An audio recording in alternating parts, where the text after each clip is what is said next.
Hello, welcome to our assembly. I hope you're all okay. I hope you're having a lovely week. I hope you've learned some really cool stuff. I hope you've enjoyed your lessons and you've enjoyed your lunch times, having a nice and play times, having a really nice play with your mates. We've been thinking about that global goal, peace, justice, and strong institutions this week. And we've shared some really lovely books about peace as an offering. And I really liked the book that we used on Wednesday, which was all about the different things that can make you feel peace. So I'm going to share with you some things that help me feel a little bit of peace. So I'm going to share with you that yesterday I saw a friend after school, had a long chat, and that was really lovely. We just had a good old gossip. That was really nice. Share with you the fact, I don't know if you can hear this, if the microphone on my computer will let you hear, but I can hear somebody's PE lesson outside my office now, and it's really nice because everyone's having a lot of fun and it seems really lovely. So I don't know if that's you. I'm recording this at 25 to 3 on Thursday. So if it's you having a nice time outside, thank you, because you're making me feel really peaceful. That's lovely. And finally, this seems a bit silly. You might but have a think about this. I'm going to have a drink. It's lemon juice. I like lemon juice. It's quite nice. That tastes really nice. Sometimes you can forget about what you're doing and you can forget about those lovely things. But if you take a bit of time to appreciate it, rather than just rushing, having your drink and going, you can stop and think, actually, this is really lovely right here, right now. So be slow and measured and considerate about these things. So I'm going to be mindful while I have my little drink of lemon. Really appreciating that. So I've shared those 3 things with you. The fact that it's really lovely that I can hear whoever it is doing PE outside. The fact I talked to my friend last night. The fact I have my lemon juice. I want you to tell your partner now, stop the video and tell your partner 3 things that have just really small little things that have made you happy, that have made you feel peaceful. Okay, stop the video and go. Right. I hope you've shared those things. I hope your teachers have shared things with you as well that's made them feel peaceful. And if not, stop the video again and get your teacher to tell you those 3 things as well. Something else that helps me feel peaceful, and it can help everybody, is a little bit of meditation. It's one of our mindful strategies. So let's have a quick go. Let's just do some finger breathing again. And remember, we breathe in and out. Breathe.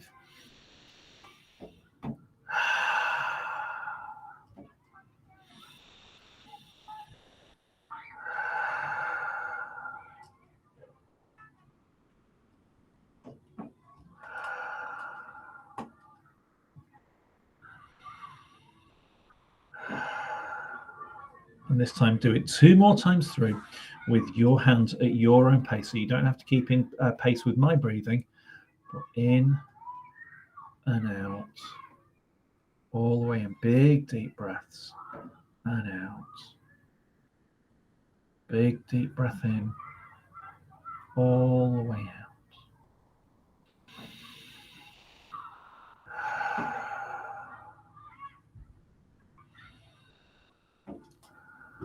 And one more time.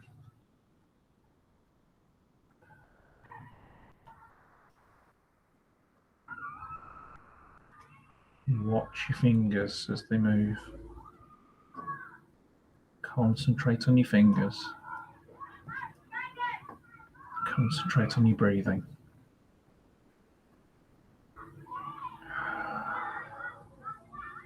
There we go. Well done, guys. And breathing, meditation can slow your body down and can make you feel more peaceful. It can make you feel more relaxed. It's a really, really good method to use. And if you're sitting in your maths lesson and Mrs. Murphy-Simkis is firing all these questions at you, saying, what's 7/8? What's 38 times 462? And you're sitting there going, oh, I don't know. Put your hands on the table so you don't need to show other people what you're doing, and concentrate on your finger breathing. And it'll slow you down. It'll calm you down. And then you'll be able to think through 356 times by 894. Right. So we talked about what peace might look like in assemblies this week, and I read you the poem by Cat Stevens, and it was all really lovely. So now what I'm going to do is I'm going to share another Little People Big Dreams book about somebody who has lived their life and tried their hardest to make life a peaceful place, make it a peaceful place. So we're going to talk about Nelson Mandela. Okay, Nelson Mandela is a pretty awesome person. Okay, so one of Little People Big Dreams books. Now, Nelson Mandela lived in South Africa. Okay, there was once a little boy in South Africa whose name sounded like a song. Rolilala. It meant troublemaker in Xhosa, his language. He was a member of a clan who lived in that land long before the country even existed, before it was called South Africa. His great-grandfather was the clan's king, and his father was its chief. And no one in his family had had a formal education before. So on the first day of his class, his teacher gave each of the students an English name, and from then on, Rolilala was known as Nelson. Nelson was 12 when his father passed, but he inherited his sense of fairness, and it was decided he would be taken to the great place and entrusted to be the chief's family, who treated him like a son and continued his education. So massive change in his life. And listening to the tales told by the oldest visitors at the palace, Nelson discovered his love of African history.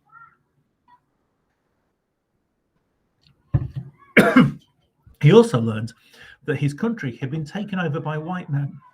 They made laws and took decisions for all of it. Excuse me. Took decisions for all of its inhabitants. So white people had come to the country where they lived, which is now called South Africa, and had set these laws and said everybody's going to follow them. It doesn't matter that you've been living here for however long. Big homes, good schools, fair pay. White people had everything they hoped for, while everyone else was forced to give up their dreams. And Nelson knew this wasn't fair, so he went to university, wanting to do his best to change this system.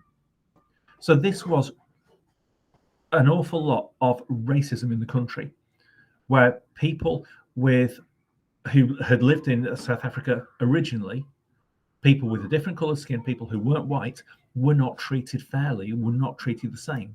We know that's wrong. So when he found out his family was actually arranging his marriage for him, Nelson ran away to Dark City, which is a neighbourhood in Johannesburg. It was so dark that at night there was just the moon to give him light while he studied. Nelson had joined a group that worked for equal rights when the government set up an even more unfair system called apartheid. Its racist laws separated people because of their skin colour, burying their hopes for a brighter future. So this system called apartheid made sure that people who were white had all the privilege, and people who were black did not have the same rights as white people. Still, Nelson refused to give up. After being arrested many times for organising protests against apartheid laws, he had no other choice but to go into hiding. For a long time, he only went out dressed in a disguise. And one day, he and 7 of his friends were accused of trying to overthrow the racist government. He was sent to jail for 27 long years. Still, from his cell, he kept dreaming of a country where all people were treated equally. Now, for some of us, 27 minutes might feel like a long time. If I told you to sit in a room on your own for 27 minutes, you'd probably really hate it.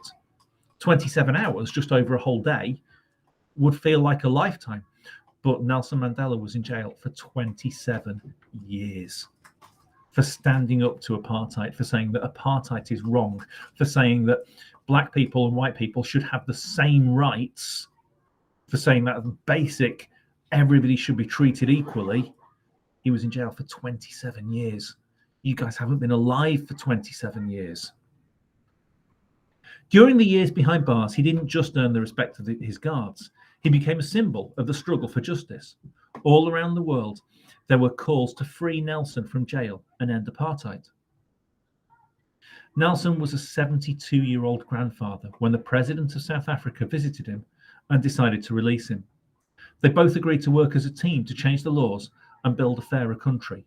And they won a Nobel Peace Prize for it, an international award to say that this is the most amazing thing that could happen in the area of peace.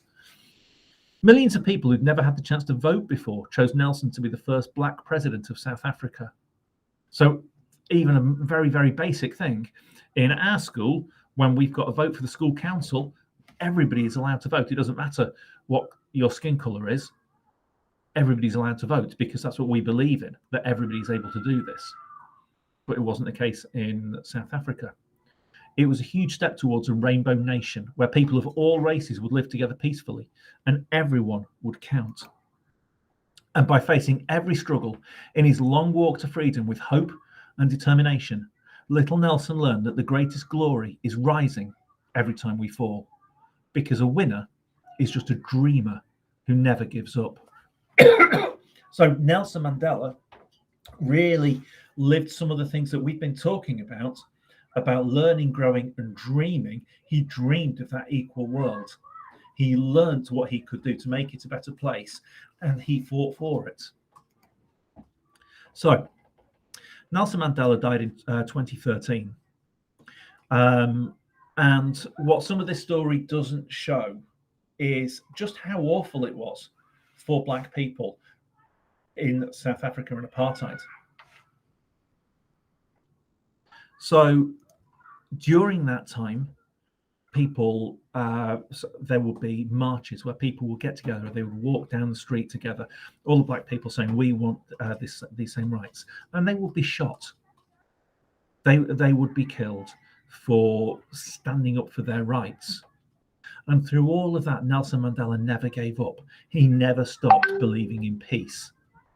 And he said, this is what we all believe in. He didn't say, yeah, well, I'm just going to accept it. He worked to make the world a peaceful place.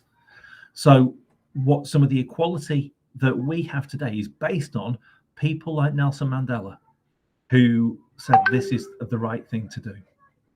Okay, this is the right way forward. He is really inspirational. He's a really, really amazing person. Now, because South Africa was such a dangerous place, Nelson Mandela had to have a bodyguard, or actually had several bodyguards who made sure that if there was fighting, that Nelson Mandela would be safe. And a couple of years ago, I met one of his bodyguards. He talked to a big room full of head teachers. We all got together and he was telling us about what his life was like working with Nelson Mandela. And there were people that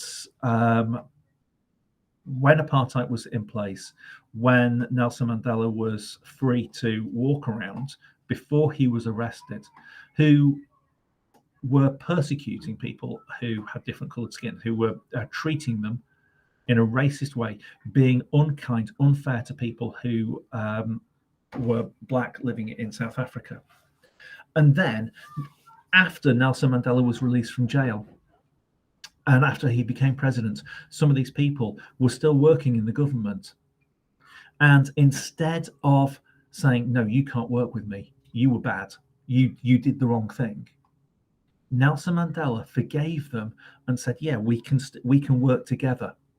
He didn't hold a grudge. He'd been in jail for 27 years, but he didn't say, no, you lot were treating me really badly, I don't want to see you anymore.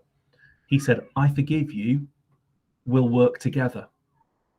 And he told the people that he was working with that was how they had to work as well, because they had to show that they were working together for peace. Okay? And I think that shows real strength. That must have been really, really hard to do. Now, the other thing that the story doesn't show is that Nelson Mandela had a really, really good sense of humor. So when we had this talk from Nelson Mandela's bodyguard, he told us about the story when Nelson Mandela met the Queen. He came to England and he met the Queen. Now, if you meet the Queen, you get told how you are to behave. You get told about how you are to bow, how you are to call her by, say, Your Majesty, and how you are to react in the right way. So he sat there and he stood there. He said, "Yes, okay, I'll do that. Yes, I'll do that. Yes, I'll bow. Yes, I'll say yes. I'm very pleased to meet you, Your Majesty." And they were standing in a line, and then the Queen was about 15, 20 meters away, and she got out of the car, and he stood there in the line and went, "You, hello, Liz," and everybody around him went, "Ugh." And she waved back and said, "Hello," from a distance, showing that they both got a really, really good sense of humor. That's actually a true story. Right. I hope you enjoyed hearing about Nelson Mandela. He's a pretty cool guy. And I hope you enjoyed another one of the Little People, Big Dreams books, because they're really, really good to use. And I hope that you can see things in your day where you can say, something isn't right here. I'm going to make it a more peaceful place. It might be somebody sitting on their own on the playground. It might be a feeling of upset yourself where you need to take a couple of minutes to feel a little bit of peace. It might be something where somebody is struggling in class with their maths and you help them. Lots of little ways. It might be something at home where you help mum doing the dishes, or you offer to go play with the dog in the garden because the dog's going around the bend.